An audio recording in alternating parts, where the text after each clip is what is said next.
بسم اللہ الرحمن الرحیم۔ الصلاۃ والسلام علیک یا رسول اللہ وعلی آلک و اصحابک یا حبیب اللہ۔ ناظرین و سامعین، السلام علیکم ورحمۃ اللہ وبرکاتہ۔ ایک مرتبہ پھر پیش خدمت ہے سوال و جواب کی نشست بعنوان ہم اور آپ علامہ اکاڑوی کے ساتھ، جس میں آپ اپنے شرعی مسائل کے بارے میں رہنمائی حاصل کر سکیں گے حضرت علامہ مولانا ڈاکٹر کوکب نورانی اکاڑوی صاحب دامت برکاتہم العالیہ سے۔ آپ ایک عرصہ دراز سے دنیا بھر میں مسلک حق کے حقیقی ترجمان کی حیثیت سے خدمات سر انجام دے رہے ہیں۔ آئیے ہم مل کر انہیں خوش آمدید کہتے ہیں۔ السلام علیکم ورحمۃ اللہ وبرکاتہ۔ وعلیکم السلام، اور تمام ناظرین و سامعین کو بھی السلام علیکم ورحمۃ اللہ وبرکاتہ۔ ہماری یہ نشست جو آپ لوگوں کی خواہش پر حالانکہ 2 سال پہلے صرف رمضان میں کی تھی، لیکن آپ لوگوں کے کہنے پہ ہر جمعرات کو کی جاتی ہے، اس کا مقصد پیغام حق کی بات پہنچانا۔ کچھ لوگ ایسے سوال کر لیتے ہیں جو ہمارے مقصد سے ہٹ کر ہوتے ہیں۔ اگر ایسا کوئی سوال آئے گا، اس کا جواب اس نشست میں نہیں دیا جائے گا۔ کراچی شہر میں مسلسل بارشوں کا سلسلہ ہے، وقفے سے تھوڑی بہت بارش جاری ہے۔ سڑکوں کا حال بہت برا ہے۔ کئی آبادیوں میں لوڈ شیڈنگ کی وجہ سے بھی مسائل، پھر بلوچستان میں خاص طور پر بہت ہی برے حالات ہیں۔ لوگوں کو سہولتیں تو کیا، خوراک بھی آسانی سے میسر نہیں ہے۔ ہم سب کو ان کی مدد کرنی چاہیے، نہ ان کے لیے دعا بھی کرنی چاہیے۔ اس دوران پاکستان کا یوم آزادی منایا گیا۔ 17 اگست کو کچھ لوگوں نے میرا یوم ولادت منایا۔ انگلش کیلنڈر کے حساب سے 17 اگست اور ہجری کیلنڈر کے حساب سے 20 محرم، یعنی کل جمعہ 20 محرم۔ پھر میری ایسے تمام لوگوں سے گزارش ہے جو محبت رکھتے ہیں، عقیدت رکھتے ہیں، ایک بار پھر ان سے یہی کہوں گا کہ وہ میرے لیے دعا کریں۔ بہت نیکی کرنا چاہتے ہیں، 2 رکعت نفل ادا کریں، کسی مستحق کو کھانا کھلا دیں، کسی کی مدد کر دیں، کوئی نیکی کر لیں۔ بہت سے لوگ چاہتے ہیں جی کیک لائیں، پھول لے کر آئیں، تو آپ کی یہ دعائیں ہی پھول ہیں۔ میرے لیے یہ دعا کریں، اللہ مجھے ایمان پر ثابت قدم رکھے، آمین۔ صحت و عافیت کے ساتھ دین کی خدمت کرتے رہنے کی توفیق عطا فرمائے تا دم آخر۔ میں ان تمام لوگوں کا فرداً تو نہیں، اجتماعی طور پر شکریہ ادا کرتا ہوں۔ اللہ تعالیٰ سب کو جزائے خیر عطا فرمائے۔ سینکڑوں نہیں، ہزاروں میسج آئے، اور چونکہ یہ فیس بک کی وجہ سے تاریخ مشہور ہو گئی، ورنہ میں نے تو کبھی بھی سیلیبریٹ نہیں کی تھی، کبھی نہیں منائی۔ تو لوگ جتنوں نے بھی کمنٹس کیے، مبارکباد دی، دعائیں دیں، اللہ سب کو جزائے خیر عطا فرمائے۔ کل 20 محرم ہے۔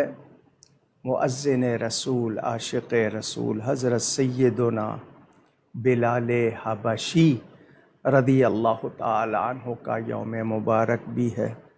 اللہ تعالیٰ ان کے صدقے ہمیں عشق رسول عطا فرمائے، اور مسلمانوں پر اللہ تعالیٰ کرم فرمائے۔ سوال و جواب پھر آخر میں انشاءاللہ کچھ باتیں۔ آپ لوگ اپنے سوالات اسی لائیو اسٹریم کے کامنٹ سیکشن میں لکھ سکتے ہیں۔ اگر آپ کی آئی ڈی اپنے اصل نام کے ساتھ نہیں تو آپ سوال کے ابتدا میں اپنا نام اور اپنے شہر کا نام لکھ کر بھیج دیجیے، آپ کا سوال شامل کر لیا جائے گا۔ دوران نشست اگر آپ کو یہ محسوس ہو کہ بارہا سوال بھیجنے کے باوجود آپ کا سوال شامل نہیں کیا جا رہا، تو ممکنہ طور پر کچھ کامنٹس کو فیس بک آٹو ہائڈ کر دیتا ہے، جس میں کامنٹ میں اگر اس کے متن میں الفاظ پر اگر کچھ اعتراض ہو اسے تو وہ اسے آٹو ہائڈ کر دیتا ہے۔ تو اس کا حل یہ ہے کہ آپ الفاظ کی تبدیلی کے ساتھ دوبارہ اپنا کامنٹ بھیج دیجیے۔ اگر اس کے باوجود بھی آپ کو لگ رہا ہے کہ آپ کا سوال شامل نہیں کیا جا رہا، تو آپ کے اسکرین کے دائیں جانب ایک واٹس ایپ نمبر آ رہا ہوگا جہاں ٹائٹل لکھا ہوا ہے نا، ہم اور آپ علامہ اوکاڑوی کے ساتھ، اس کے بالکل اوپر آپ دیکھیں گے تو ایک واٹس ایپ نمبر آ رہا ہے، آپ اس پر اپنا سوال بھیج سکتے ہیں اپنے نام اور شہر کے ساتھ۔ پیج ان باکس کی سہولت بھی آپ کے پاس موجود ہے، آپ وہاں اپنا سوال بھیج سکتے ہیں۔ ہماری پوری کوشش ہوتی ہے کہ کم سے کم وقت میں زیادہ سے زیادہ سوالات علامہ صاحب تک پہنچائیں اور کوئی سوال نظر انداز نہ ہو۔ آج کا پہلا سوال بنگلور انڈیا سے اکرام شریف صاحب کا، کہ اگر موٹر سائیکل کے بیچ میں آ کر بلی مر جائے تو کیا کچھ کفارہ دینا ہوگا؟ بسم اللہ والحمد للہ والصلاة والسلام علی رسول اللہ۔ ہمارے ہاں حادثاتی طور پر اچانک آپ کا کوئی ارادہ یا آپ کا کوئی اس میں عمل شامل نہیں، مگر کوئی جانور، کوئی چیز اس طرح ہماری وجہ سے ماری جائے تو توبہ بھی کرنی ہے اور اپنی حیثیت کے مطابق کچھ صدقہ بھی کرنا ہے۔ تو اللہ تعالیٰ معاف فرمائے۔ ہمارا دین، لوگ آج کل الزام لگاتے ہیں اسلام پر ٹیررزم کا یا دہشت گردی کا۔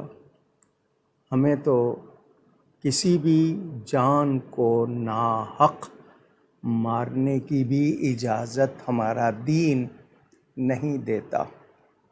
کوئی موذی جانور ہے اس کے لیے حکم اور ہے، لیکن اگر آپ سے ایسا ہو گیا ہے تو آپ اپنی حیثیت کے مطابق کچھ صدقہ کر لیں۔ میں بات کر رہا تھا، ہمارا دین تو ہمیں ناحق پانی ضائع کرنے کی اجازت نہیں دیتا، تو کسی کا خون کرنے کی اجازت کیسے؟ ہاں، جو احکام ہیں وہ اپنی جگہ، تو آپ کچھ صدقہ کر لیجئے، اللہ تعالیٰ معاف فرمائے۔ آمین۔ محمد حسن صاحب کا سوال کہ ظہر کی سنتیں، عصر کی سنتیں اور عشاء کی سنتیں اگر نکل جائیں تو نماز باجماعت ادا کرنے کے بعد کیا ادا کی جا سکتی ہے؟ ایک ہے سنت مؤکدہ جن کی تاکید کی گئی ہے، بار بار ان کا ذکر ہے، اور ایک ہے سنت غیر مؤکدہ، جو محبت والے ہیں وہ ان کو بھی نہیں چھوڑتے،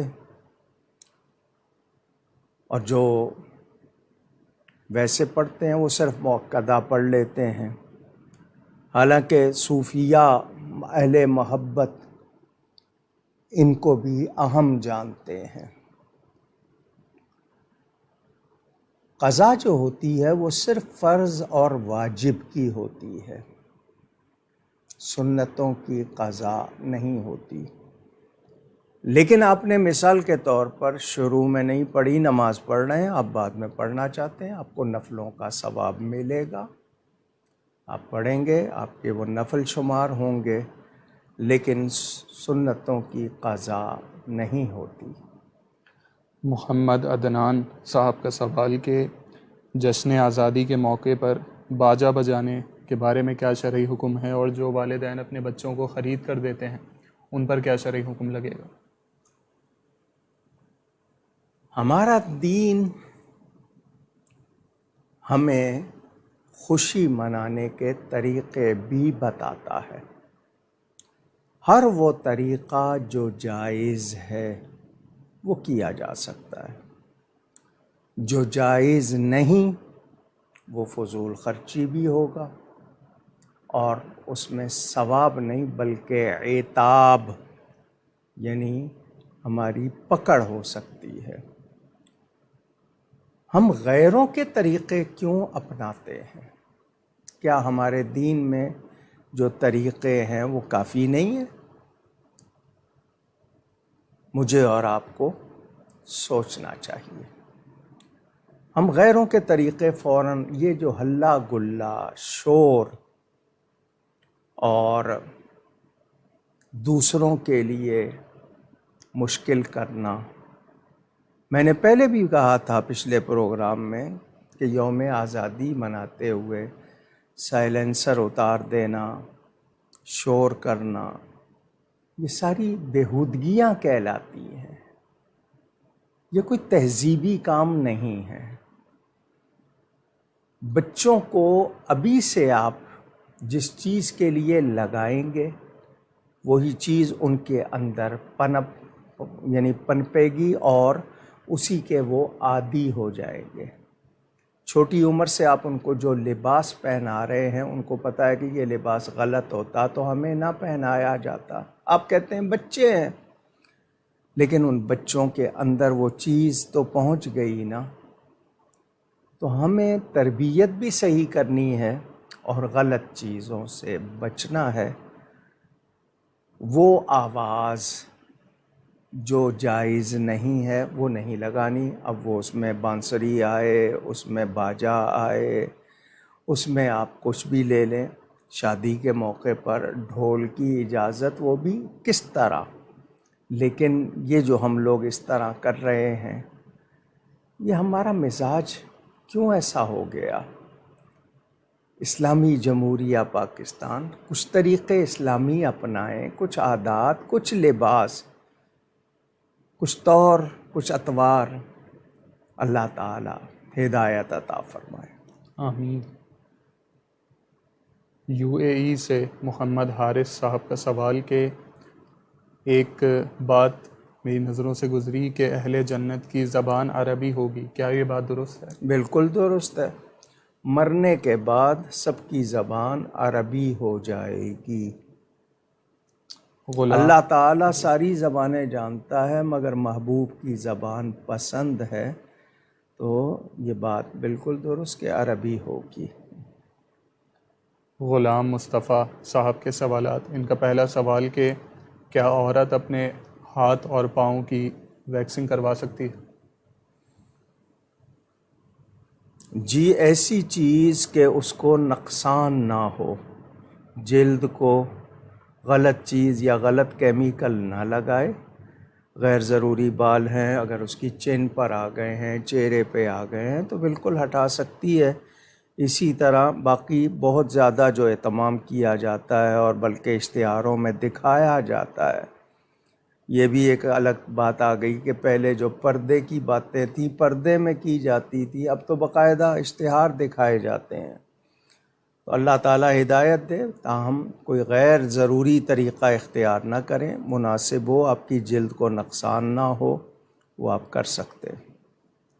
ان کا اگلا سوال کہ اگر کوئی صحیح العقیدہ کسی بد عقیدہ کے پیسے ناحق کھا لے یا جان بوجھ کر روک لے تو کیا وہ بھی اس قدر ہی گناہ گار ہوگا جتنا وہ کسی صحیح العقیدہ کا حق مارنے پر ہوتا؟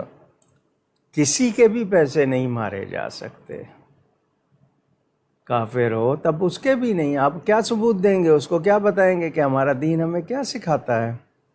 وہ جو مال غنیمت کا حکم ہے وہ اور ہے، لیکن آپ نے کسی سے کاروبار میں یا قرض میں کچھ ایسا کیا ہے تو آپ کو تو اس کے ساتھ ظاہر کرنا ہے کہ آپ کس دین کے فالوور ہیں۔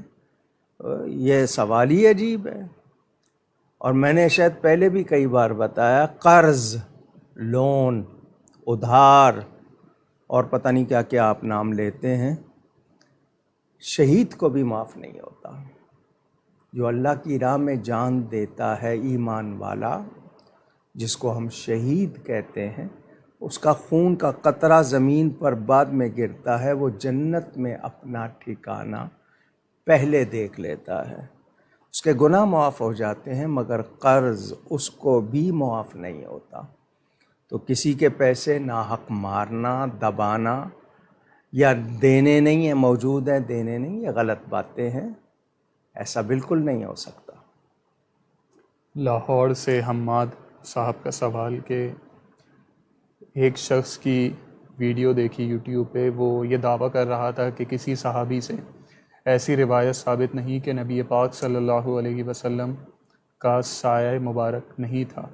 یہ جو اہل سنت حضرات دعویٰ کرتے ہیں یہ حقیقت کے بالکل خلاف ہے۔ اگر یہ اپنے دعوے میں سچے ہیں تو جو ترکی میں منہ مبارک شریف رکھا ہے یا جہاں بھی زیارات ہوتی ہیں اس کے پاس اگر بلب لے کر جائیں تو منہ مبارک کا سایہ بالکل بنتا ہے۔ تو اس حوالے سے رہنمائی فرما دیجیے۔ جہاں تک یہ کہنا کہ سائے کی روایت نہیں ہے، یہ تو غلط بات ہے، روایتیں موجود ہیں، بلکہ المصنف کا وہ حصہ جو کسی نے یعنی سازش کر کے نکال دیا تھا، کیونکہ وہ کرتے ہیں نا، مسلمان ہیں، ان کو حضور کی تعریف پسند نہیں ہے، تو اب مثلاً ادب المفرد، الادب المفرد امام بخاری کی کتاب ہے، اس میں سے 400 سے زیادہ حدیثیں نکال دی گئی ہیں۔ کس نے نکالی ہیں؟ مسلمانوں نے، غیروں کو کیا کام؟ تو مسلمان کہلانے والے، ان کو اپنے نبی کی تعریف پسند نہیں ہے۔ سائے کا مسئلہ جو ہے وہ یہ کہ میں نے وہ شیخ خزرجی ابودھابی میں جو تھے جن کے پاس تبرکات تھے، میری ان سے جو ملاقات ہے اس پوری گفتگو میرے پیج پر چڑھی ہوئی ہے، جو فین پیج ہے، انگلش میں بھی اور اردو میں بھی، وہ پوری گفتگو، کیونکہ ان سے گفتگو جو ہوئی تھی وہ ریکارڈ کر لی گئی تھی تو وہ چڑھا دی گئی ہے، یعنی اس کو لکھ کر میں نے ان سے بھی یہ بات کی تھی۔ تو وہ یہ کہہ رہے تھے کہ اگر منہ مبارک بال پر عطر لگا ہو یا کوئی اور چیز لگی ہو تو سایہ بنتا ہے، ورنہ نہیں بنتا۔ لیکن یہ منہ مبارک کے بارے میں ہے، نبی کریم صلی اللہ علیہ وسلم کے جسم اقدس کا سایہ نہیں تھا۔ اس پر علماء نے بہت لکھا ہے، اگر کوئی نہیں مانتا نہ مانے، ہم اس پر کوئی یہ نہیں کہتے کہ نہیں لازمی مانو، نہیں مانتا نہ مانے۔ میں آپ کو بتاؤں، ایک ستون ہو لکڑی کا، لوہے کا، سیمنٹ کا، سیمنٹڈ ہے، بنا ہوا ہے، سمجھانے کے لیے کہہ رہا ہوں، اس کا ایک جسم ہے، لازمی بات ہے وہ ایک چیز ہے، وہ بھاری ہے، اس کا سایہ اس سے ہلکا ہوگا، کیونکہ جس کا سایہ ہوتا ہے اس سے لطیف ہوتا ہے۔ میرا یہ جملہ یاد کر لیں کہ جس کا سایہ ہوتا ہے وہ اس سے لطیف ہوتا ہے، نرم، ہلکا، لطیف کے معنی سمجھنے کے لیے۔ اب وہ پلر کسی پر گرے کیا حال ہوگا، اور اس کا سایہ پڑے، کوئی ایسی بات نہیں ہے، تو سایہ لطیف ہوتا ہے۔ اگر نبی پاک صلی اللہ علیہ وسلم کا جسم، ان کے جسم مبارک کا سایہ ہوتا تو وہ نبی پاک سے لطیف ہوتا، حضور صلی اللہ علیہ وسلم سے وہ لطیف ہوتا، اور میرے نبی سے زیادہ لطیف تو کوئی بھی نہیں ہے مخلوق میں، اللہ نے ان کو لطیف بنایا ہے۔ اب کہیے آپ، تو بعضوں نے اور بھی اس کی وجوہات لکھی ہیں، اللہ بہتر جانتا ہے، لیکن ہم ایسا نہیں کہہ رہے کہ کوئی اگر سایہ مانے گا تو وہ مسلمان نہیں رہے گا، ایسی بات نہیں ہے۔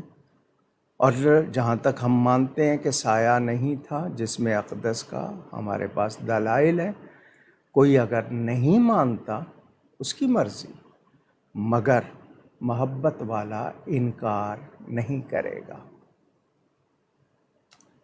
لاہور سے عائشہ صاحبہ کا سوال کہ میرا تعلق اہل سنت و جماعت سے ہے، کیا میرے لیے یہ جائز ہے کہ میں کسی رافضی سے نکاح کروں؟ اگر کوئی شخص لڑکی یا لڑکے میں سے ایسا ہے جس کا عقیدہ درست نہیں اور حد کفر تک پہنچا ہوا ہے اور اس کو معلوم بھی ہے، تو نکاح قائم ہی نہیں ہوگا۔ یا کسی مرتد شخص کو جو گستاخی کر کے دین کی ضروری بات کا انکار کر کے مرتد ہو گیا، اس کو مومن ماننا، یعنی آپ نے تو کلمہ کفر نہیں کہا، لیکن جس نے کلمہ کفر کہا ہے یا ایسی بات کی ہے جو کفر میں شامل ہے اور آپ اس کو ولی یا مومن مانیں، تو پھر آپ کا حکم کیا ہوگا؟ تو واضح رہے کہ جس کے عقائد غلط ہیں اس کو اس کے عقائد معلوم ہیں، نہیں معلوم تو اس کو بتائے جائیں کہ یہ تمہارے عقائد تمہاری کتابوں میں لکھے ہیں، کیا تم مانتے ہو؟ وہ انکار کرے اور اس سے براءت اور بیزاری ظاہر کرے اور اس کا اقرار کرے لوگوں کے سامنے گواہ بنا کے اور دل سے کرے، تو گنجائش ہوگی۔ لیکن وہ مانتا ہے ان کو کہ نہیں وہ بھی صحیح ہے، اور جو عقیدے غلط ہیں ان کو اگر مانتا ہے تو نکاح قائم ہی نہیں ہوگا۔ ممبئی انڈیا سے محمد شفیق انصاری صاحب کا سوال کہ فجر کی نماز کسی مجبوری کے تحت قضا پڑھنا کیا درست ہے؟ عادتاً نہیں ہے، کبھی ہو جاتی ہے، انسان ہے، نیند ہو گئی، کوئی اور مسئلہ ہو گیا، لیکن عادت نہ بنائے۔ کبھی ہو گئی تو اللہ سے معافی چاہے، مگر اس کو یہ کہ جی روزانہ کی عادت بنا لے تو وہ درست نہیں ہوگا۔ عنایہ فاطمہ صاحبہ کا سوال کہ 11ویں کی نیاز کے پیسوں سے اگر کسی بچے کی ماہانہ اسکول فیس ادا کر دی جائے تو کیا یہ درست ہوگا؟ بہت اچھی بات ہے، آپ ایصال ثواب غوث پاک کو کر دیں، کسی کو کپڑے دے دیں، کسی کی فیس دے دیں، کسی مریض کا خرچہ دے دیں، یا کسی کے لیے اس طرح تعلیمی خرچہ دے دیں، کسی کے لیے آسانی کر دیں اور ایصال ثواب غوث پاک کو کریں، بہت اچھی بات ہے۔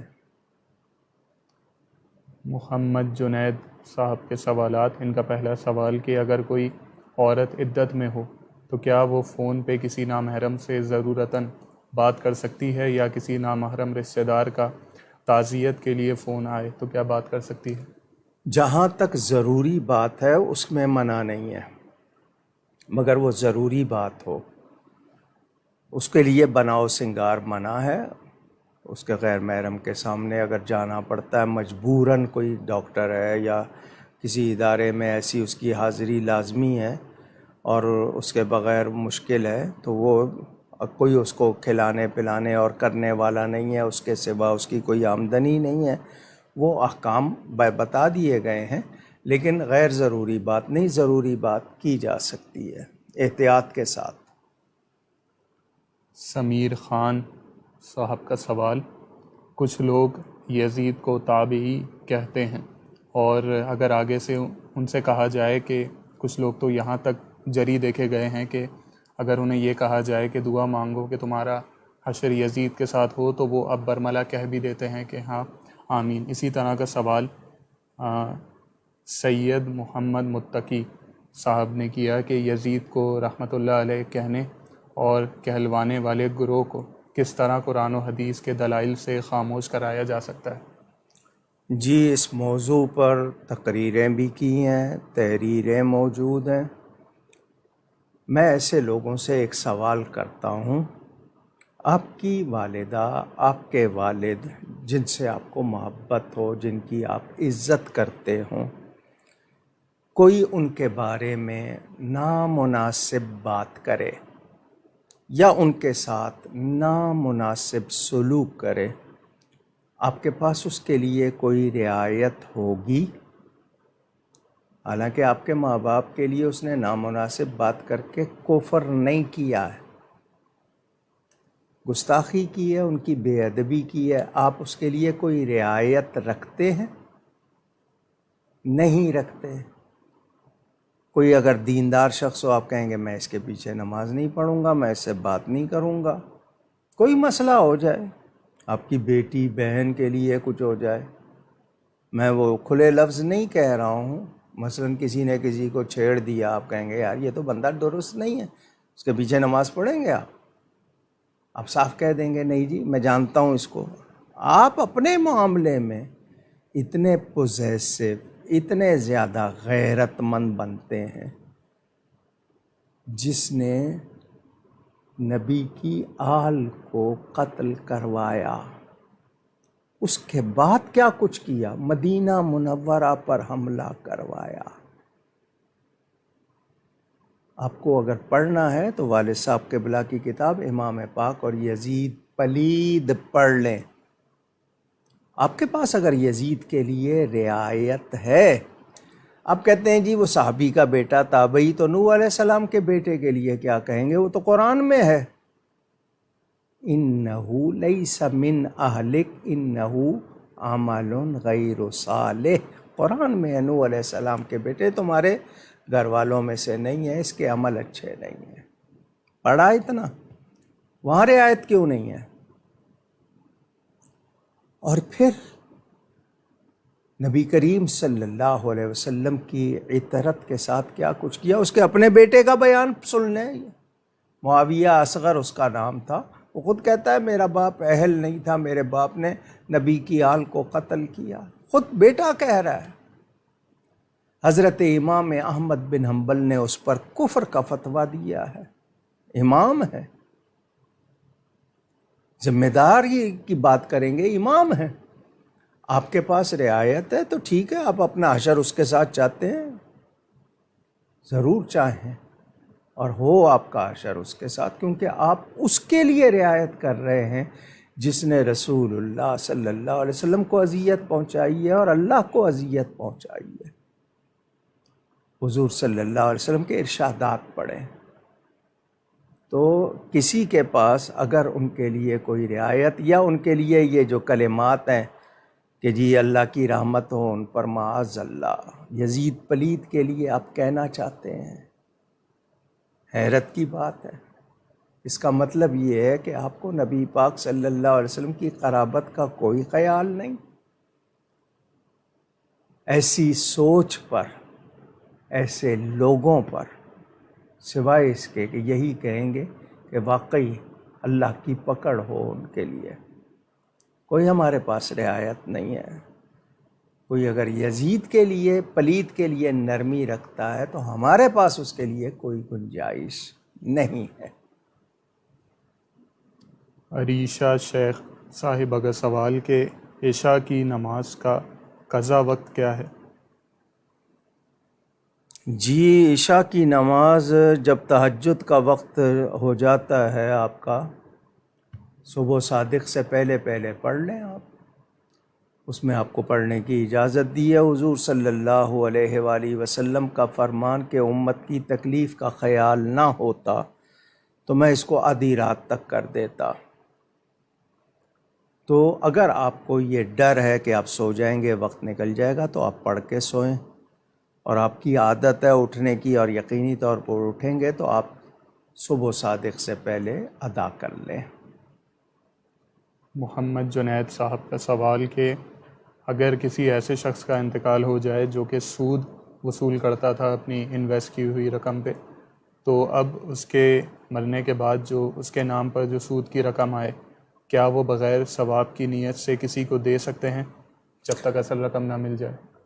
جی جس کسی کے پاس ایسی دولت، پیسے، چیز ہے جس کا کوئی مالک نہیں، وہ سود ہو، وہ بھتہ ہو، وہ رشوت ہو، وہ جوا ہو، وہ لاٹری ہو، وہ آپ نے تاش کھیلتے ہوئے برج کھیل رہے ہیں، رمی کھیل رہے ہیں شرط لگا کر، جو بھی ایسا پیسہ ہے یا حرام کی کمائی ہے، وہ آپ کو اپنے آپ سے فوراً دور کرنی چاہیے، بغیر ثواب کی نیت کے کسی چیریٹی کو دے دیں، رفاہی ادارے کو دے دیں، کسی مستحق کو دے دیں، اپنے آپ کو فوراً اس سے الگ کریں بغیر ثواب کی نیت کے، اور جس نے کوئی استعمال کی ہے اس کو توبہ کرنی چاہیے اور اتنے پیسے اللہ کی راہ میں دے دینے چاہیے کسی مستحق کو، مگر بغیر ثواب کی نیت کے۔ ڈیرہ غازی خان سے طلحہ صاحب کا سوال کہ کسی نے اپنا گھر یا اپنی دکان کرائے پر دی تو کیا اس پر بھی زکوٰۃ ہوگی یا نہیں؟ جی، میں نے پہلے زکوٰۃ کے مسائل میں بتایا، آپ کی دکان پر زکوٰۃ نہیں ہے، آپ کے مکان پر نہیں ہے، لیکن اس کی آمدنی پر، اب وہ کرائے کی صورت میں ہو یا کیسی طرح، اس آمدنی پر زکوٰۃ ہے۔ اگلا سوال جنید اکبر غوری صاحب کا کہ ایک قادیانی نے مجھ سے سوال کیا کہ قرآن پاک میں یہ کہاں لکھا ہے کہ نبی پاک صلی اللہ علیہ وسلم کے بعد کسی کو اپنا نبی یا پیشوا ماننے کا عمل کفر ہے؟ جی، شروع میں سورہ بقرہ میں مسلمانوں کی 6 نشانیاں بیان ہوئی ہیں، ابتدا میں ترتیب سے قرآن جو ہے۔ الذین یؤمنون بالغیب، پہلی نشانی یہ ہے کہ وہ بن دیکھے ایمان لاتے ہیں، ویقیمون الصلاۃ، نماز قائم رکھتے ہیں، ومما رزقناہم ینفقون، جو کچھ ہم نے دیا ہے اس میں سے خرچ کرتے ہیں، والذین یؤمنون بما انزل الیک، اور ایمان لاتے ہیں اس پر جو آپ کی طرف اترا، وما انزل من قبلک، اور جو آپ سے پہلے اترا، وبالآخرۃ ہم یوقنون، چھٹی نشانی کہ قیامت پر یقین رکھتے ہیں۔ بات کا ذکر کہاں ہے؟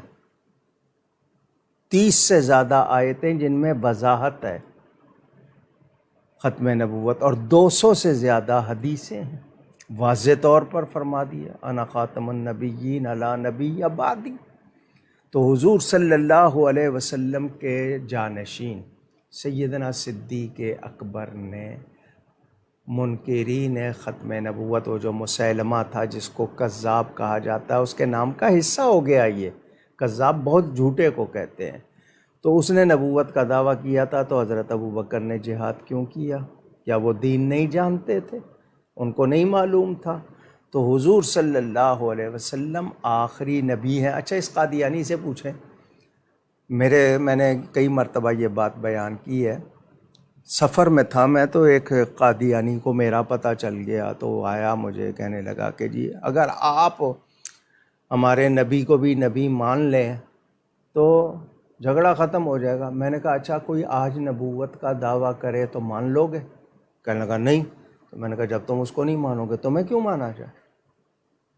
اس کے پاس اس کا جواب نہیں تھا، حالانکہ یہ صرف اس کے لیے بات تھی۔ تو واضح طور پر یہ بنیادی عقیدہ ہے، حضور صلی اللہ علیہ وسلم آخری نبی ہیں، اور یہ ضروریات دین میں سے ہے۔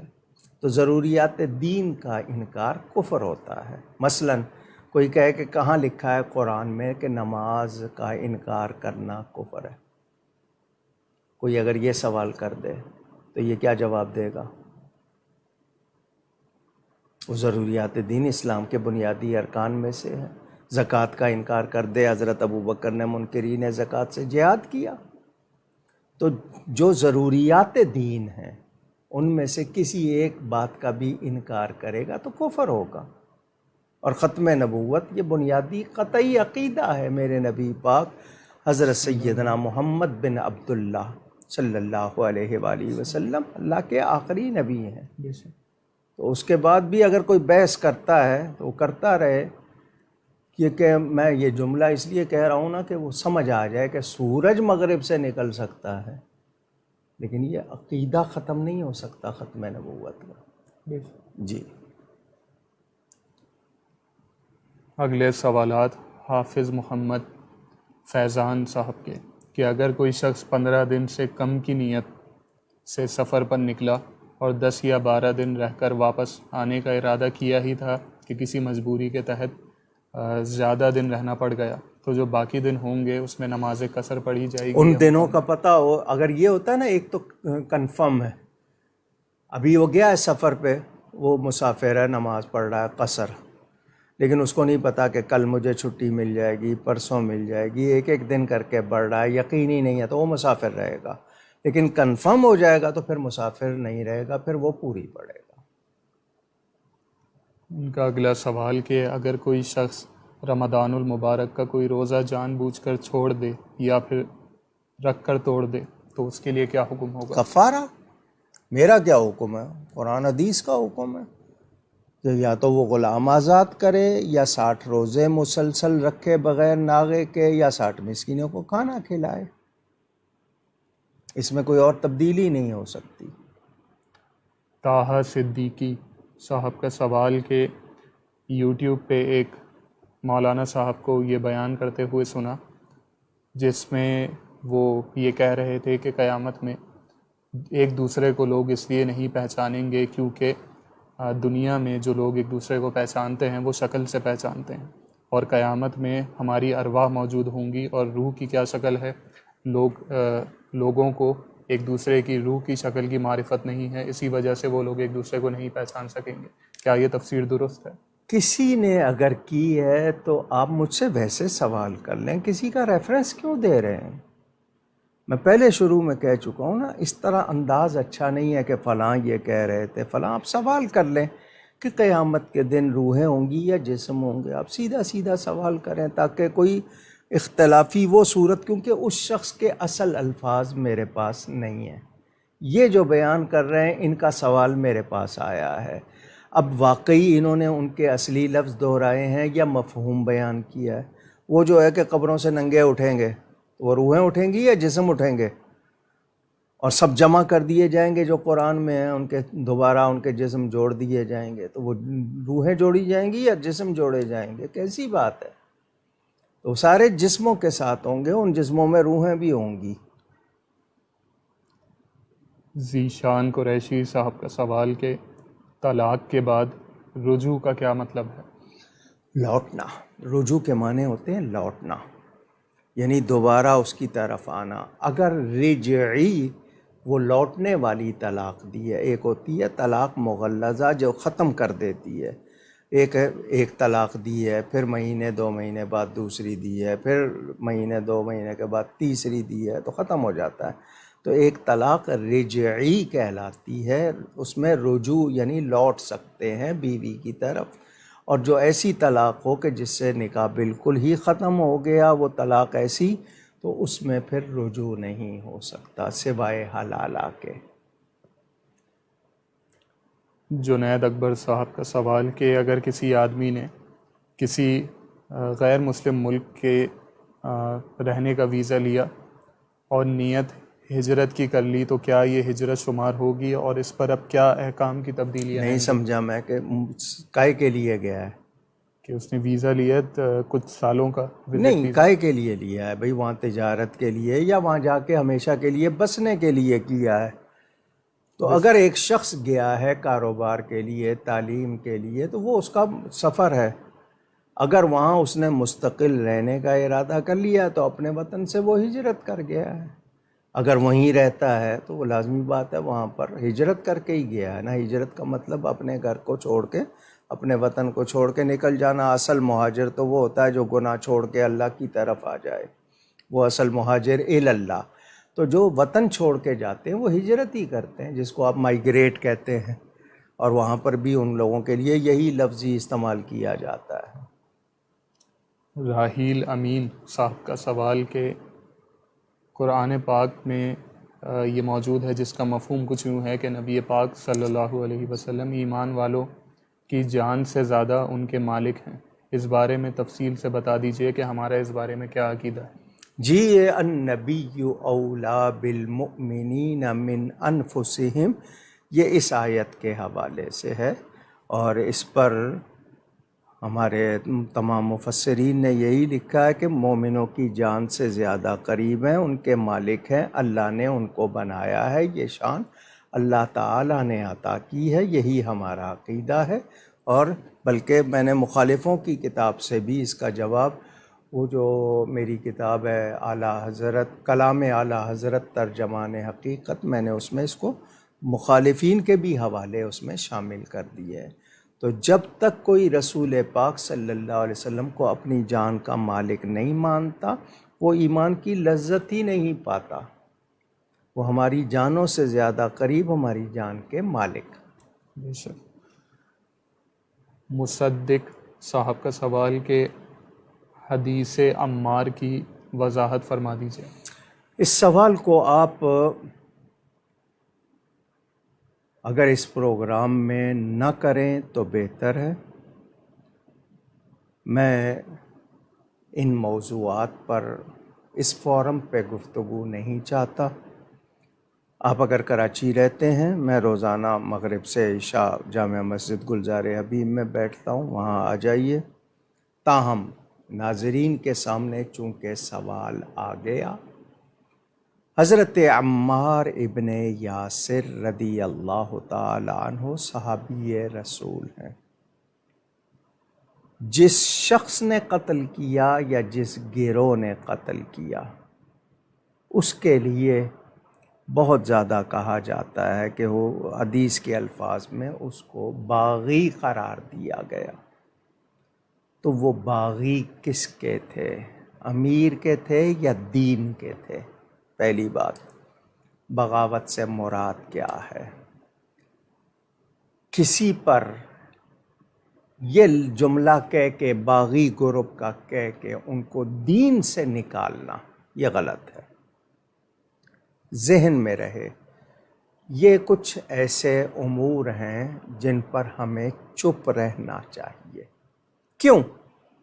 ہو سکتا ہے کہ ہم کوئی نامناسب بات کر جائیں، ہمارے منہ سے کوئی ایسا لفظ نکل جائے جو ہمارے ایمان کے لیے مسئلہ بن جائے۔ حضرت امیر معاویہ رضی اللہ تعالیٰ عنہ صحابی ہیں۔ اب ان کے ساتھ کون کون لوگ شامل ہو گئے تھے، کیا ان کے صورتحال تھی، ہم اس کو اللہ تعالیٰ پہ چھوڑ دیں، ہم اپنے ایمان کی فکر کریں۔ باقی حضرت عمار ابن یاسر کے لیے نبی پاک کا یہ بیان موجود ہے، مگر دوسری طرف بھی تو بیان موجود ہے۔ حضور نے سیدنا امام حسن کے لیے فرمایا کہ میرا یہ بیٹا مسلمانوں کے دو عظیم سے مراد شان والے کہہ لیں یا بڑے کہہ لیں، آپ بڑے لشکروں میں صلح کروائے گا۔ اب حضور نے اس کے لیے مسلمان گروہ کہا ہے، اب کیا جواب ہوگا؟ حضرت امام حسن صلح کر رہے ہیں، بیعت کر رہے ہیں حضرت امیر معاویہ کی، کیا کہیں گے آپ؟ تو خدا کے لیے ان مسائل میں نہ پڑیے، اپنے آپ کو، اپنے جو مسلمات ہیں ہمارے اہل سنت کے، ان پر پکا رکھیے جو ہمارے ضروری عقیدے ہیں، اور جہاں ہمیں لب کشائی یعنی منہ نہیں کھولنا چاہیے، ہونٹ نہیں کھولنے چاہیے، بات نہیں کرنی چاہیے، ہم احتیاط کریں، ہمارے لیے یہی بہتر، اسی میں عافیت ہے۔ سکوت، خاموش رہیں، یہ بحث نہیں کرنی ہے۔ اللہ بہتر جانتا ہے، اللہ جو چاہے گا ان کا فیصلہ کرے گا۔ ہم نبی پاک صلی اللہ علیہ وآلہ وسلم کے ہر صحابی کو قرآن کی آیات کے مطابق، نبی پاک صلی اللہ علیہ وآلہ وسلم کے ارشادات کے مطابق مانتے ہیں، ان کی کسی کی بھی ہم بے ادبی نہیں کرنا چاہتے۔ باتیں اور بہت سی ہیں، ایک لمبی بحث ہو سکتی ہے، مگر میری حیثیت میں ان کا جج کیسے بن سکتا ہوں؟ اللہ تعالیٰ فیصلہ فرما دے گا، ہم نے ہر صحابی کا ادب کرنا ہے۔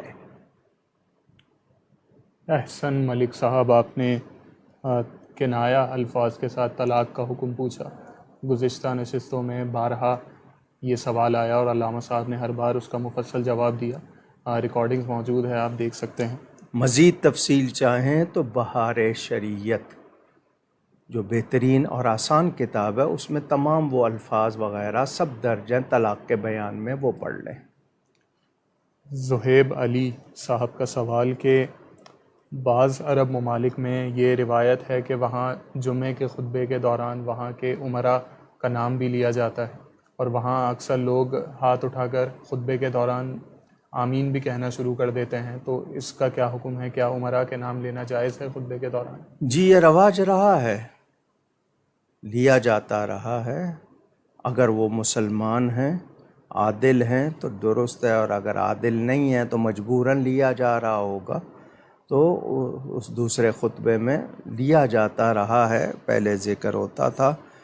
تو باقی یہ کہ جی لوگوں کا ہاتھ اٹھا کے دعا کرنا، وہاں پر ہمیں حکم یہ ہے کہ یہ چونکہ جمعے کے خطبے کو ٹائم دیا گیا ہے 2 رکعتیں کم کر کے، تو جو کام نماز میں منع ہیں وہ خطبے میں بھی نہ کیے جائیں تو اچھا ہے۔ مثلاً دروشی پڑھنا ہے، دل ہی دل میں پڑھ لیں، دعا کرنی ہے ہونٹ ہلائے بغیر، ہاتھ اٹھائے بغیر، دل ہی دل میں کر لیں۔ مؤذن اور خطیب کے لیے اجازت ہوتی ہے، لیکن باقی کے لیے تو بہتر ہے وہ اس طرح کریں۔ لیکن اگر کوئی کر لے گا تو ہم یہ نہیں کہہ دیں گے کہ یہ کوئی اس نے گناہ کر لیا، بہتر ہے آداب کو جانیں اور اس پر عمل کریں۔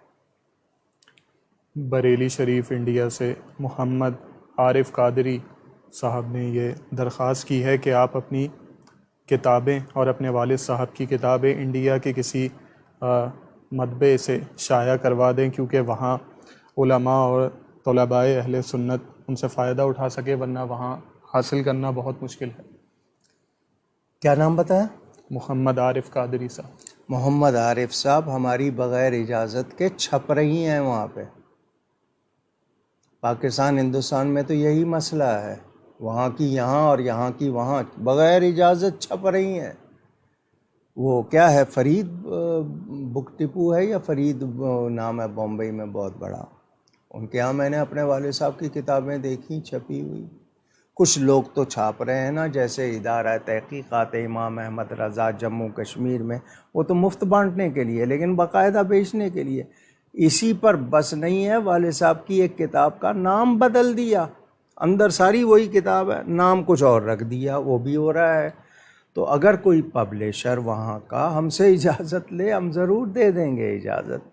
اور آج کل اب کتاب خریدنا اور یہ سب کچھ لوگوں نے چھوڑ دیا، آج کل PDF آپ کے ٹیلی فون میں کچھ لوگ پرنٹ کرا لیتے ہیں، ورنہ ٹیلی فون پہ ہی پڑھتے ہیں۔ قرآن شریف کو لوگ ٹیلی فون پہ پڑھنے لگ گئے۔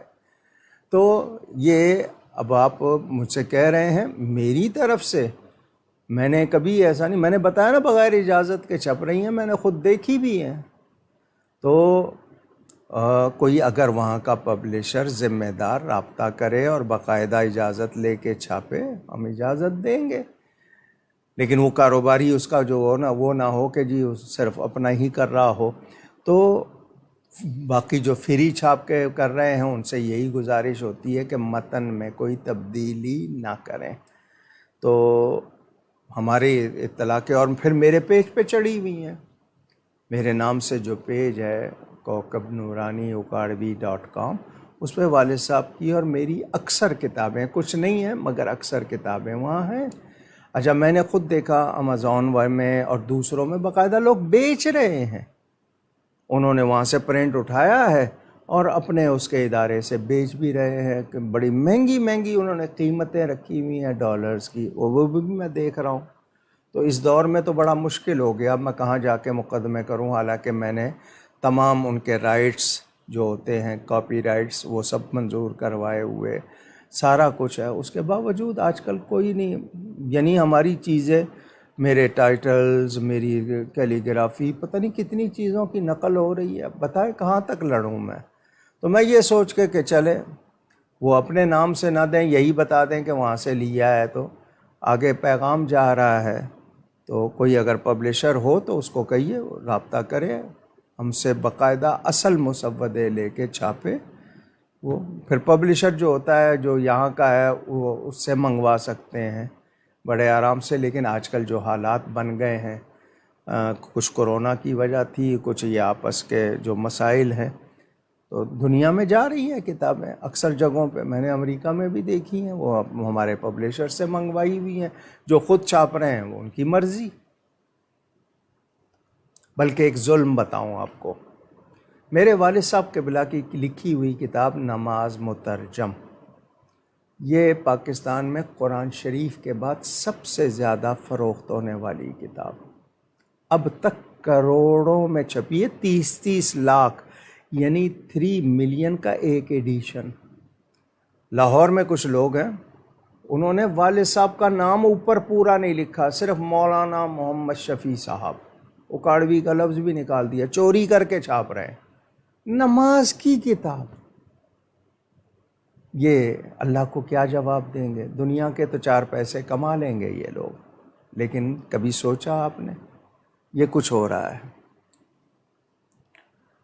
بلال صاحب کا سوال کہ جس طرح احادیث میں راویوں اور روایات کی صحت پر تحقیق کی جاتی ہے، تو جس طرح کربلا کے واقعات کتابوں میں درج ہیں بکثرت، تو کیا اس میں بھی ان تمام اصولوں کا خیال رکھا گیا ہے؟ عالم جو ہوتا ہے، جس کو آپ عالم حق کہتے ہیں، وہ یقیناً ثقہ راوی ڈھونڈتا ہے۔ ثقہ کا مطلب مضبوط، جن پر اعتبار کیا جاتا ہے۔ تاریخ کی باتیں جو قرآن حدیث سے نہیں ٹکراتی وہ نقل کر دی جاتی ہیں، اور اس معاملے میں اب دیکھیں اعلیٰ حضرت فاضل بریلوی کے خلیفہ ہیں حضرت مولانا سید نعیم الدین صاحب مراد آبادی، انہوں نے سوانح کربلا لکھی ہے۔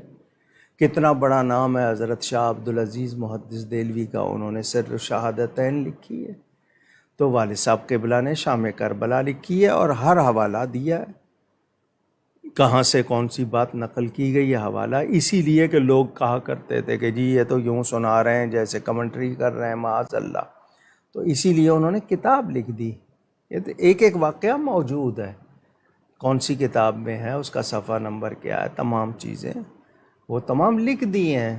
تو اب یہ ہے کہ شاعری میں بہت چیزیں منظر نگاری کے لیے، جذبات نگاری کے لیے، وہ مقابلے میں ایک دوسرے کے، جس طرح انیس و دبیر نے، ان میں بہت سی باتیں انہوں نے غلط اور پتہ نہیں کیا کیا اپنے مزاج کی ڈال دی ہیں، لیکن واقعات جو ہیں والد صاحب نے بڑی صحت اور سند کے ساتھ جمع کی ہے۔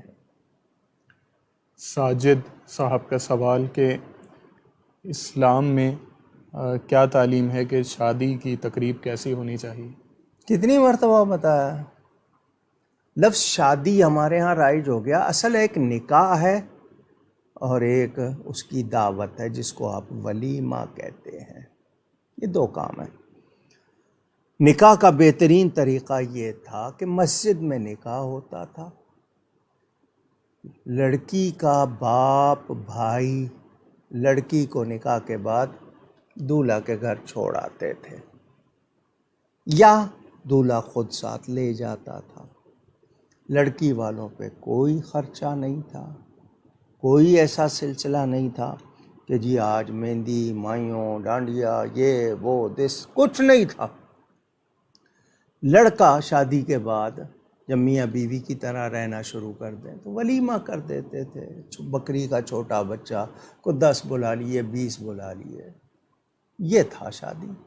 ہم نے اس میں اتنے لوازم، اتنی چیزیں اختیار کر لی ہیں کہ شادی بوجھ بن گئی ہے، اور جو بچیاں نہیں ہیں اس قابل، ان کے ماں باپ کن نظروں سے اس کو دیکھتے ہوں گے جب تقریبات میں جاتے ہوں گے، اور کیا کچھ۔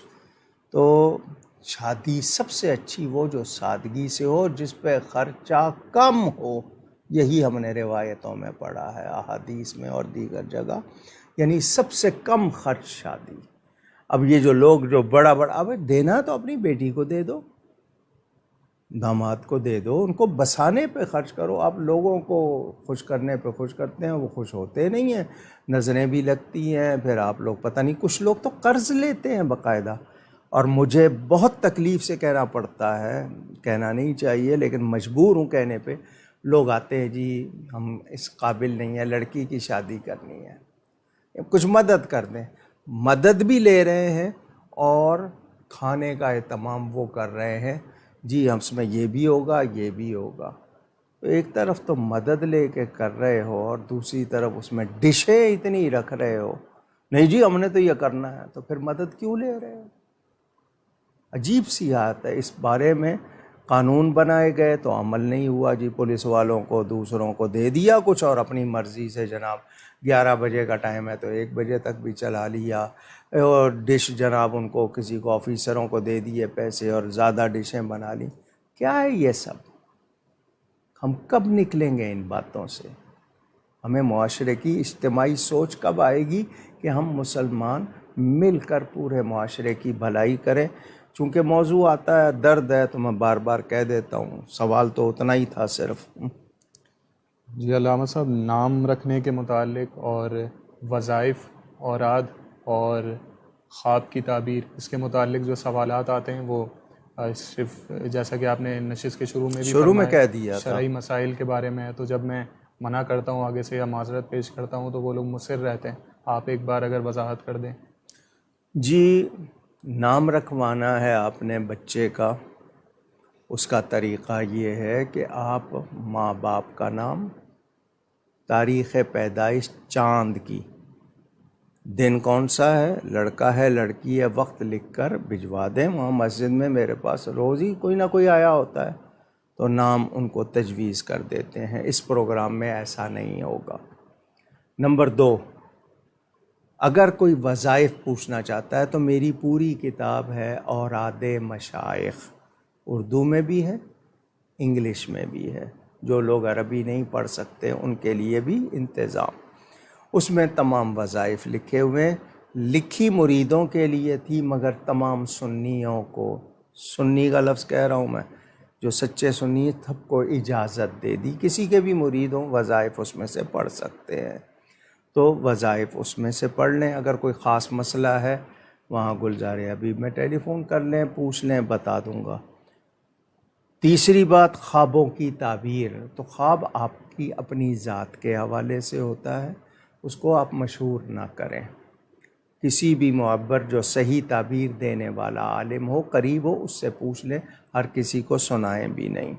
اور اس پروگرام میں یہ بچوں کے نام یا خوابوں کی تعبیر اور یا پھر یہ جو وظائف ہیں ان کے بارے میں سوال اگر زین صاحب نہیں لے رہے ہیں تو یہ پالیسی ہے، کیونکہ ہم نے شرعی سوالات رکھے ہیں دینی آگاہی کے لیے، یہ آپ کے ذاتی معاملات ہیں۔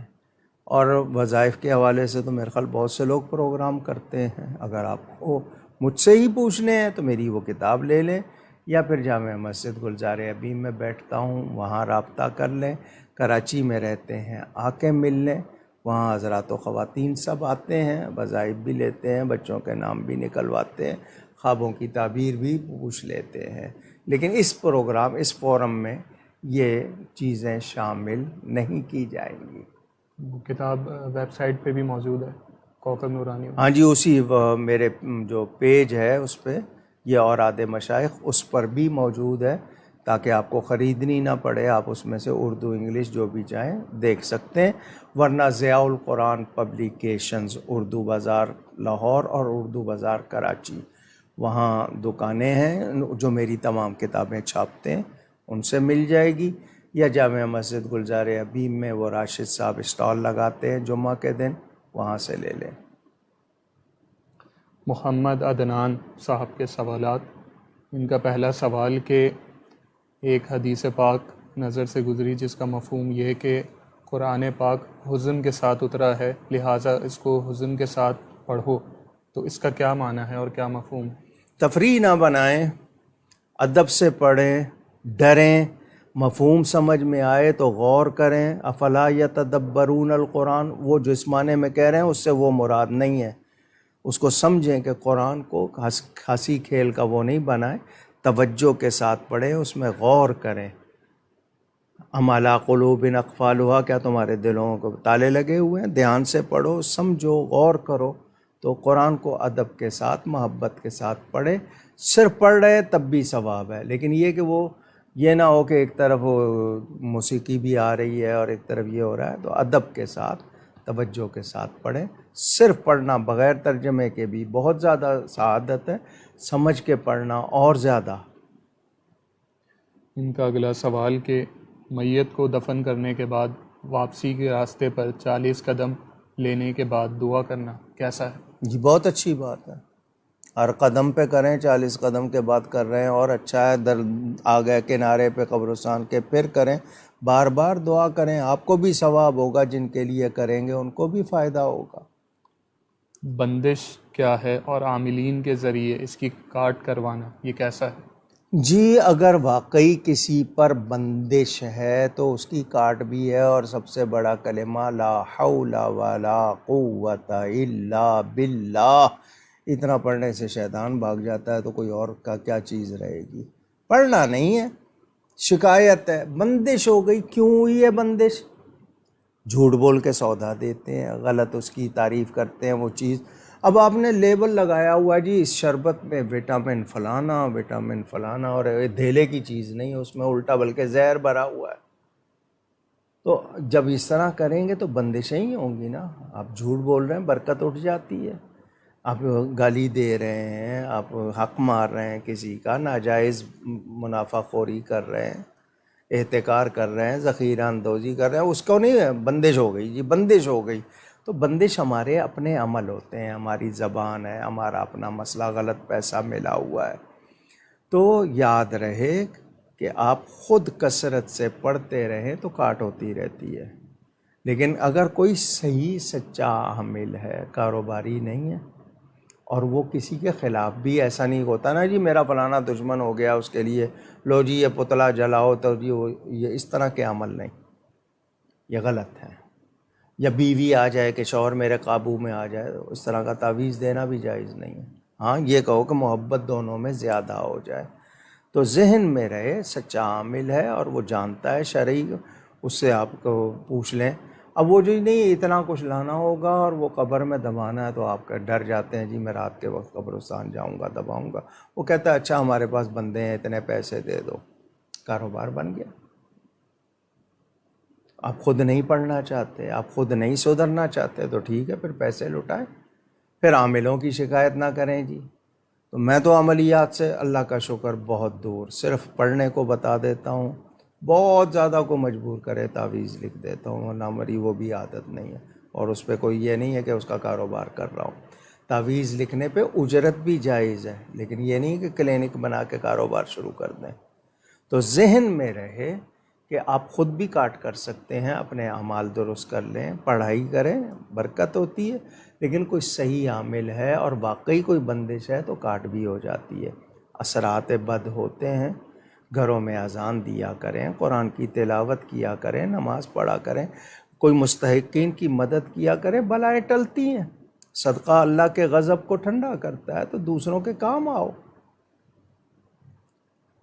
ایک صاحب آئے تھے میرے پاس، ان کو ڈاکٹروں نے جواب دے دیا تھا کہ کوئی حل نہیں ہے۔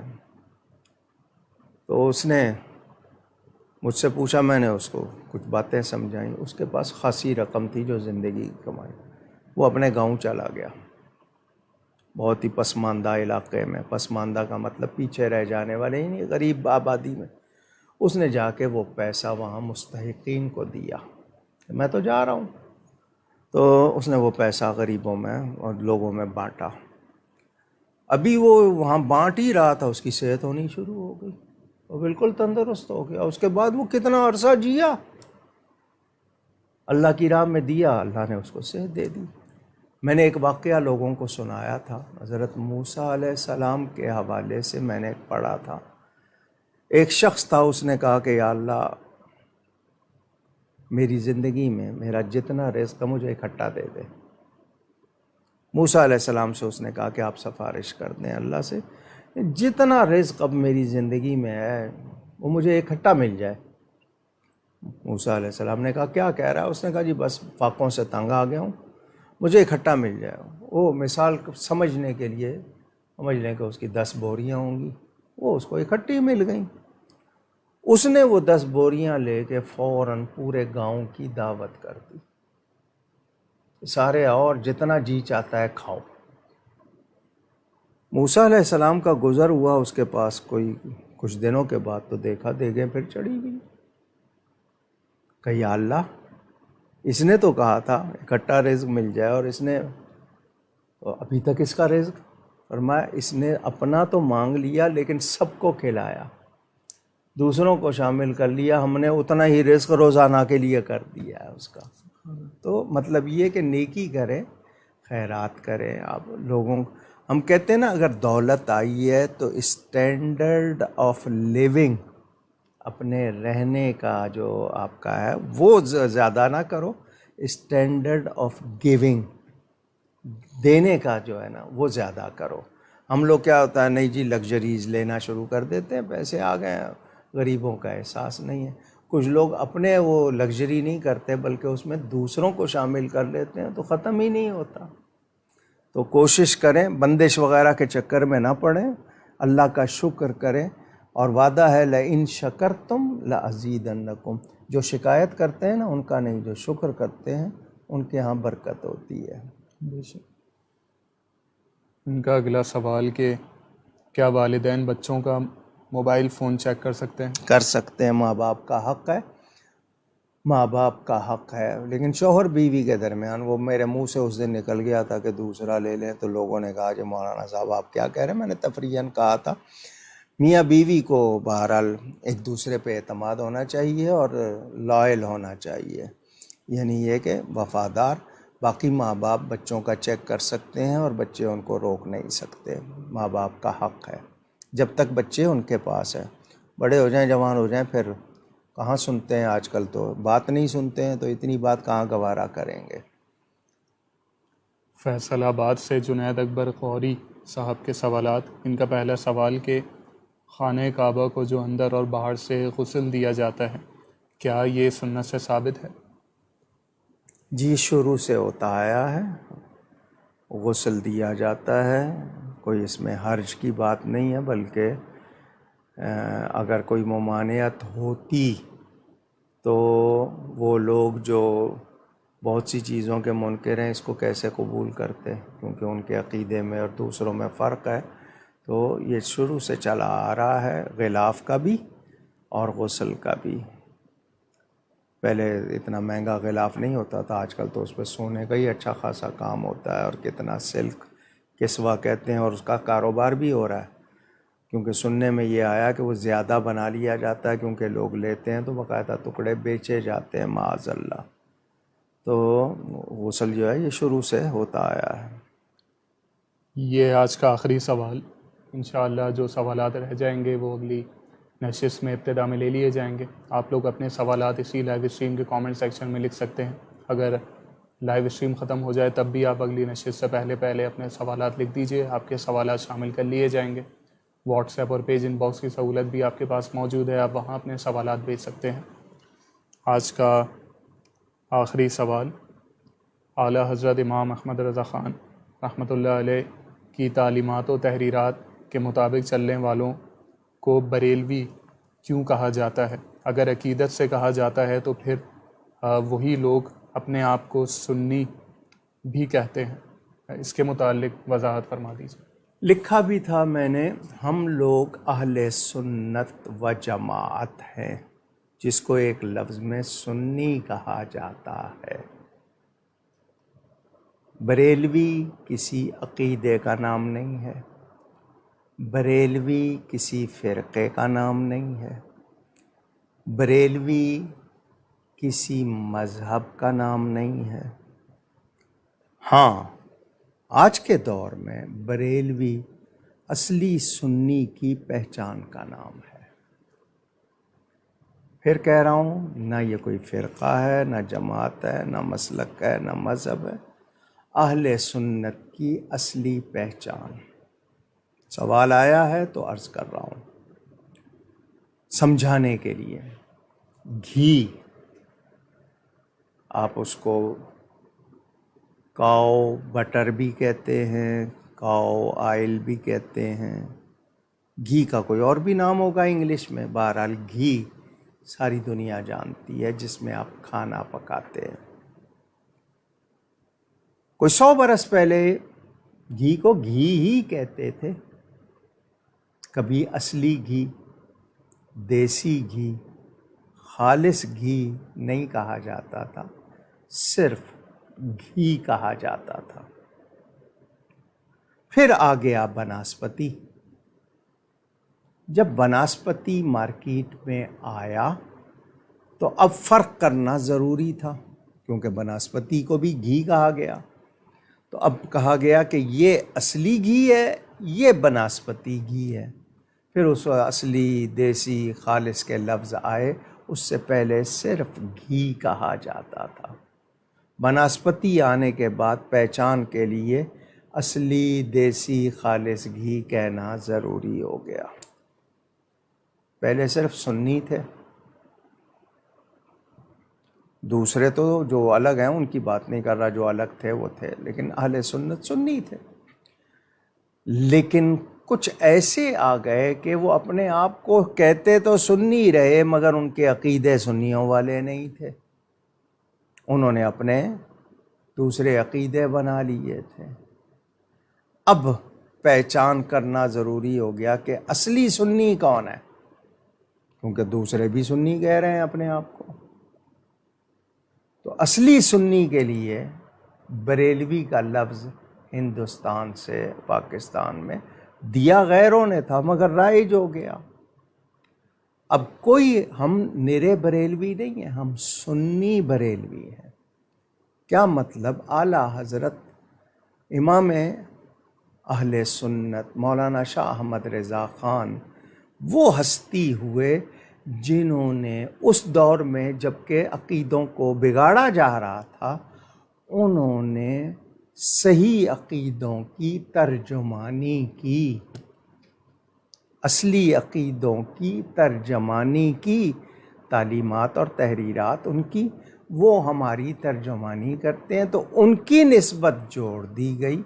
حالانکہ کسی شہر کے نام سے کوئی ایسا نہیں ہوتا ہے، جیسے امام اعظم ابو حنیفہ تو حنفی کہلائیں گے، تو رضوی سنی رضوی کہہ لیں آپ، لیکن بریلوی کا لفظ اب چونکہ مشہور ہو گیا تو اب بریلوی کا مطلب کہ وہ جو اصلی سنی، ورنہ بریلی کا رہنے والا بریلوی کہلائے، لکھنؤ کا رہنے والا لکھنوی، دہلی کا رہنے والا دہلوی، تو بریلی کا رہنے والا بریلوی کہلائے۔ لیکن اب یہ بریلوی کا لفظ سنیوں کی اصل پہچان کا عنوان ہو گیا، تو کبھی بھی نیرا بریلوی نہیں، سنی بریلوی کہا کریں۔ تو یہ ہے، میں نے مختصراً وضاحت کی ہے آپ کو۔ تو اگر ہم اپنے آپ کو، چونکہ غیروں نے دیا، انہوں نے کہا یہ بریلوی ہے، تو ہم یہ نہ کہیں کہ نیرے بریلوی ہے، سنی بریلوی اہل سنت و جماعت۔ مسلک رضا کا لفظ بولا جائے گا تو مراد مسلک اہل سنت ہے، تو اہل سنت و جماعت، اور یہ حدیثوں سے اور دیگر باتوں سے ثابت ہے، اور بلکہ غیروں کی کتاب سے ثابت ہے کہ بریلوی وہی ہیں جو پرانے صحابہ سے لے کر اب تک عقیدے اور اعمال کے حوالے سے۔ تو یہ بریلوی کا لفظ کوئی یہ نہ سمجھا جائے کہ کوئی الگ عقیدہ ہے، فرقہ ہے، مذہب ہے، نہیں، یہ قرآن و سنت کے مطابق صحیح العقیدہ سنیوں کا آج کل پہچان کے لیے بولا جانے لگا ہے۔ ہم ان تمام افراد کا شکریہ ادا کرتے ہیں جنہوں نے اپنے سوالات ہم تک بھیجے اور اپنے تعریفی کلمات سے ہمیں نوازا، جن میں علی حیدر راجپوت صاحب، اکرام شریف صاحب، مرتضیٰ چوہان صاحب، مہر لیاقت صاحبہ، منظور احمد صاحب، صوفیہ قاسم صاحبہ، فیصل قادری صاحب، فوزیہ عبد القادر صاحبہ، عمر فیروز صاحب، محمد عدنان صاحب، ابرار آوان صاحب، ناصر خان صاحب، زینت بوانی صاحبہ، ریاض قریشی صاحب، اطہر زیدی صاحب، فردوس انجم صاحبہ، محمد حسن صاحب، صہیبہ منصور صاحبہ، مہرین احمد صاحبہ، ملک علی صاحب، محمد حارث صاحب، غلام مصطفیٰ صاحب، احمد علی صاحب، ام شہباز صاحبہ، حماد صاحب، سید ساجد صاحب، شاہ نواز حسین صاحب، عائشہ صاحبہ، جنید اکبر صاحب، طیب مرتضیٰ صاحب، شفیق انصاری صاحب، عنایہ فاطمہ صاحبہ، عارفہ عارف صاحبہ، سمیر خان صاحب، سید محمد متقی صاحب، عریبہ شیخ صاحبہ، شہزاد اطہر صاحب، شاہد سرور صاحب، طلحہ صاحب، زہیب علی صاحب، حافظ فیضان صاحب، طٰہٰ صدیقی صاحب، ذیشان قریشی صاحب، راحیل امین صاحب، مصدق صاحب، احسن ملک صاحب، امیر الدین صاحب، عارف قادری صاحب، بلال صاحب، مرزا منظور صاحب، آمنہ ارشد صاحبہ اور عرفان علی صاحب، اور جن جن کے نام شامل نہ ہو سکے ہم ان سے معذرت چاہتے ہیں۔ آپ ہمارے لیے دعا کیجیے گا، ہم آپ کے لیے دعا گو رہیں گے۔ جناب رفیق احمد لاہور میں جو ڈاکٹر ہارون مرزا کے سسر ہیں، یہ ڈاکٹر ہارون مرزا صاحب کا تعلق نیو یارک سے ہے۔ وہ موٹر سائیکل پہ جا رہے تھے تو کسی نے ٹکر ماری، انہوں نے ہیلمٹ نہیں پہنا ہوا تھا، ان کے سر پہ چوٹ لگی، 4 دن وہ بے ہوش رہے اور کل انتقال کر گئے۔ اللہ تعالیٰ ان کی مغفرت فرمائے۔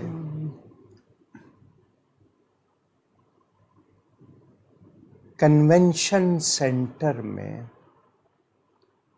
اسلامی جمہوریہ پاکستان کے موجودہ حکمران طبقے نے اور ان کی تمام پارٹیوں نے یوم آزادی کی تقریب منائی، جس میں ناچ گانا ہوا۔ مذہبی امور کے وزیر بھی بیٹھے دیکھتے رہے۔ انہوں نے بعد میں بیان دیا کہ ہمیں برا نہیں لگ رہا تھا، مگر تو آپ اٹھ کیوں نہیں گئے؟ آپ اٹھ سکتے تھے، احتجاج کر سکتے تھے، آواز لگا سکتے تھے، پیغام دے سکتے تھے، اٹھ کے کہتے کہ یہ کیا ہو رہا ہے، اتنے لفظ ہی آپ کہتے، مگر نہ آپ اٹھے، نہ آپ نے کچھ کہا، آپ کے سامنے ہوتا رہا، اور اب آپ بعد میں لکیر پیٹ رہے ہیں جبکہ سانپ گزر گیا۔ وہ جو خان جس کو اقتدار جانے کے بعد ہوش نہیں ہے، کبھی شرک کے فتوے اور کبھی اپنے آپ کو حسین اور دوسروں کو یزیدی ٹھہرانا، اور یہ وہ تو آج بھی کہتا ہے لڑکیوں کو آئیں اس کے پروگراموں میں، تو لوگ تفریح کے لیے ہی جاتے ہیں نا، ناچ گانے کے لیے۔ یہاں تو علماء بیٹھے ہوئے تھے، کیا ہو گیا؟ کیا پیغام دیا آپ نے؟ اور ہمارا میڈیا ناچ گانے کو سافٹ امیج کہتا ہے، دینی ماحول کو وہ سافٹ امیج نہیں کہتے۔ مثلا قرآن پڑھ رہا ہو، نعت خوانی ہو رہی ہو، یا درس ہو رہا ہو، یا کوئی محفل ہو رہی ہو خطاب کی، نعت کوئی اور، اس کو وہ سافٹ امیج نہیں کہتے۔ جہاں ہلا گلا ہے، ناچ گانا ہے، وہ سافٹ امیج ہے۔ کس کو دینا ہے سافٹ امیج آپ نے؟ ہم مسلمان ہیں، ہمیں فخر ہونا چاہیے اپنی مسلمانی پر، ہماری تہذیب ہے، ہمارے اخلاق ہیں، ہمارے ہاں حیا ہے۔ ہم سب کو اس حوالے سے سوچنا ہوگا۔ یہ سود مل رہا ہے تو خوش ہو رہے ہیں، سود ادا کر رہی ہے پوری قوم، خوش ہو رہے ہیں اللہ اور اس کے رسول کے ساتھ جنگ پر کہ جی سود پہ پیسے آئیں گے، ملک خوشحال ہوگا۔ سود پہ کبھی خوشحالی ہو سکتی ہے؟ مزید تباہی ہوگی۔ اچھا جی، ایک طرف بلوچستان میں سیلابی صورت، لاکھوں لوگ بے گھر ہو گئے، خوراک تک نہیں ہے، دوسری طرف آپ کتنے پیسے کہہ رہے ہیں جی ملک جو ہے وہ دیوالیہ ہونے سے بچایا، تو کتنے پیسے خرچ کیے آپ نے ان تقریبات پر؟ یہ جو آپ کے دیگر پروگرام ہوتے ہیں، آپ کو کبھی احساس ہے کہ آپ نے اللہ کے سامنے اس کا حساب دینا ہے؟ آپ مالک ہیں کیا اس پیسے کے؟ قوم کا جو ٹیکس ہے کہاں کہاں خرچ کرتے ہیں آپ؟ کتنے آپ کے عللے تللے ہیں؟ کیا آپ مالک ہیں؟ کیا قوم نے آپ کو اجازت دی ہے کہ قوم کے تو بل میں آپ فیول چارجز کے نام پہ، لیوی کے نام پہ اور فکس ٹیکس کے نام پہ جتنا چاہیں لیں؟ بجلی نہیں دے رہے، آپ کو ٹیکس چاہیے، بل نہ بھریں تو فوراً آ کے کٹے گا، بجلی نہ آئے تو آپ کسی کی شکایت بھی نہیں سنیں گے۔ وہ لڑکی فیصل آباد میں جس پر اغوا کیا گیا، تشدد کیا گیا، زیادتی کی گئی، کتنا بڑا کیس ہے، اور روز آئے دن واقعات ہو رہے ہیں۔ کوئی شرم کی بات ہے یا نہیں ہے؟ کوئی احساس ہے یا نہیں ہے؟ ہم ووٹ اس کو دیں گے کہ یار کل کو مجھے کو پرمٹ دلائے گا، میرے کام آئے گا؟ دین کے لیے اگر دین کو تخت پہ لانا ہے تو مجھے اور آپ کو سب کو بدلنا ہوگا، اپنے غلط عادتیں چھوڑنی ہوں گی، اپنے مزاج کو درست کرنا ہوگا۔ قبر کی منزل دور نہیں ہے اور بڑی سخت ہے، وہاں مکمکا نہیں ہوگا۔ یہ پروف آپ کو عدالت کو دینے پڑتے ہیں، اللہ کے ہاں سب کچھ کرامن کاتبین بھی ہیں، اور اللہ سے کچھ چھپا ہوا نہیں ہے۔ دو آدمیوں کے سامنے آپ کی کوئی شرمندگی ہو جائے، آپ کتنا برا محسوس کرتے ہیں۔ کیا کر رہے ہیں ہم لوگ؟ ہماری خواتین ناچیں، باپ اور بیٹا بیٹھ کے دیکھے، لباس کیسے ہیں، عادات کیسی ہیں، غذائیں کیسی ہیں، مسلمان کو کیا کیا حرام کھلایا جا رہا، مزے سے کھا رہا ہے، پوچھتا بھی نہیں ہے، اس کو پرواہ بھی نہیں ہے۔ نتیجہ دیکھ لیں، پھر کہتے ہیں جی بندش ہو گئی، پھر کہتے ہیں جی اولاد نافرمان ہو گئی۔ کر کیا رہے ہیں؟ اور جی ہم بے بس ہیں، تربیت کیا کی تھی؟ یہ سب آپ کی ذمہ داری ہے، مجھے اور آپ کو جاگنا ہوگا۔ رش ڈائی، یہی اسپیلنگ کرتا ہے وہ، اس کی نام لکھا ہوا دیکھ لے انگلش میں تو وہ رش ڈائی، سلمان رشدی کہلاتا ہے، حالانکہ شیطان۔ اس پر امریکہ میں اسٹیج پر کسی نے خنجر سے حملہ کیا، خبر آ گئی، تفصیلات غائب۔ کیا ہو رہا ہے؟ اس کو کوئی انتہا پسندی کہے، کوئی اس کو دہشت گردی کہے، کوئی اس کو بنیاد پرستی، یہ اصطلاحات جو ایجاد کی ہوئی ہے، لیکن مکافات عمل جیسی کرنی ویسی بھرنی۔ دنیا بھر میں مسلمانوں سے نفرت دیکھی جا رہی ہے، جس کو اسلاموفوبیا کہتے ہیں۔ اب وہ نہیں ہے، وہاں پر مسلمانوں کے بارے میں جو رویے ہو رہے ہیں وہ دنیا کو نظر آ رہے ہیں۔ جس ملک میں جہاں بھی اسرائیل کہلانے والا جو مقبوضہ بیت المقدس یا کہیں بھی، ان کی جو بھی ہیں وہ ساری باتیں، مسلمان کیا کر رہے ہیں اس پر اعتراض۔ عورت نقاب کیوں پہن رہی ہے، حجاب کیوں پہن رہی ہے، برقع کیوں لے رہی ہے، اذان کی آواز کیوں آ رہی ہے، یہ مسلمان جو ہیں یہ احتجاج کیوں کرتے ہیں، ناموس رسالت ختم نبوت کی بات کیوں کی جاتی ہے، یہ مسلمانوں پر اعتراض ہے۔ خود ان کے تمام طریقے درست، جو مرضی کریں، صرف اعتراض مسلمانوں کو۔ اور مسلمان جو ہے وہ معذرت خواہانہ لہجہ، یعنی ہمارے اندر ایمانی جرأت اور غیرت نہیں ہے۔ مسلمان ملکوں میں کتنے ملک ہیں، کیا کیا ہو رہا ہے، کس کس کی بات کریں؟ مدینہ منورہ میں سینما سوچ سکتے ہیں آپ، مگر مسلمان خاموش ہیں، کوئی سربراہ نہیں بول رہا، کوئی اور نہیں بول رہا۔ 2.5 سال تک کعبے کو چھونے کی اجازت نہیں تھی، اب جا کے کھولا ہے۔ کیوں؟ وہ تو دارالشفا ہے، اس کو چھونے سے تو شفا ملنی تھی۔ مگر ہم کیسے ہو گئے، ہمارے ایمان کی حالت کیا ہو گئی ہے، مجھے اور آپ کو سوچنا ہوگا۔ ہمارے پاس غیروں کے لیے نرمی ہے، اپنوں کے لیے کیا ہو رہا ہے، مجھے اور آپ کو سوچنا ہوگا۔ ہمارا میڈیا کیا کر رہا ہے، ہمارا تعلیمی نصاب، ہمارے کالج یونیورسٹی کیا کر رہے ہیں، بچے وہاں جا کے بگڑتے کیوں ہیں، ان کو نشے کی عادت کیوں پڑتی ہے، وہ بے راہ روی کا شکار کیوں ہوتے ہیں؟ ماں باپ ذمہ دار ہیں، میں اور آپ سب ذمہ دار ہیں، کیونکہ اب ہم برائی پر آواز نہیں لگا رہے، آواز حق بلند نہیں کر رہے، بلکہ برائیوں پر خاموشی، خاموشی نیم رضامندی یا رضامندی ہوتی ہے۔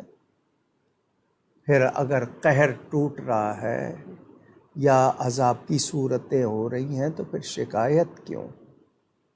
مجھے اور آپ کو سنبھلنا ہوگا اگر واقعی ہم مسلمان ہیں۔ اللہ تعالیٰ اور اس کے رسول پاک صلی اللہ علیہ وآلہ وسلم زیادہ حق رکھتے ہیں کہ انہیں راضی کیا جائے اگر ہم مومن ہیں۔ قرآن کی آیت ہے، اگر تم مومن ہو تو اللہ اور اس کے رسول کا حق زیادہ ہے کہ ان کو راضی رکھو، مگر ہم غیروں کو راضی رکھ رہے ہیں۔ بہت افسوس۔ ایک سیاستدان کہلانے والا بتا دیں جو واقعی یہ سوچ رکھتا ہو، محب وطن ہو، اسے وطن، ان کو اپنی سیٹوں کا، اپنے الیکشن جیت جائیں، اپنا ٹرن اوور پورا کر لیں، جو لوٹنا ہے لوٹ لیں۔ کسی کو شہرت چاہیے، کسی کو دولت چاہیے، کسی کو نام چاہیے، کسی کو کیا، کچھ نہیں ساتھ لے کے جا سکتے سوائے ایمان اور اچھے اعمال کے، سب یہیں رہ جانا ہے۔ سانس جو اندر گیا ہوا نہیں نکلے گا، کیا کر لیں گے؟ دعوے ہیں۔ سیاست کے کسی شخص کی آپ نے اچھی زبان سنی؟ ایک دوسرے کو گالیاں، اندر بیٹھے ہوئے ہنس بھی رہے ہوتے ہیں ایک دوسرے کے ساتھ۔ باہر کے ملکوں میں جناب سب کی جائیدادیں ہیں، سب کے پیسے ہیں۔